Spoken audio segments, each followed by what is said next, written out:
فرمایا وما ارسلنا من قبلک من رسول الا نوحی الیہ انہ لا الہ الا انا فاعبدون۔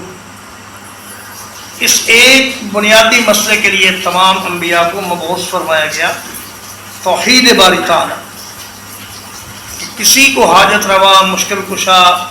داتا، غریب نواز، روز رساں، اولاد دینے والا، رزق دینے والا نہ سمجھا جائے سوائے ایک اللہ کے۔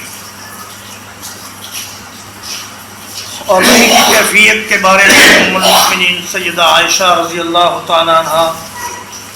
فرماتی ہیں کہ میں نے ایک دن عرض کیا اے اللہ کے رسول آپ پر وحی کس طرح آتی ہے؟ تو رسول اللہ صلی اللہ علیہ وسلم نے فرمایا کبھی تو وحی مجھ پر ایک مسلسل گھنٹی کی صورت میں آتی ہے، اور یہ وحی کی سب سے سخت ترین صورت ہوتی ہے، اس میں مجھے سب سے زیادہ مشقت برداشت کرنا پڑتی ہے۔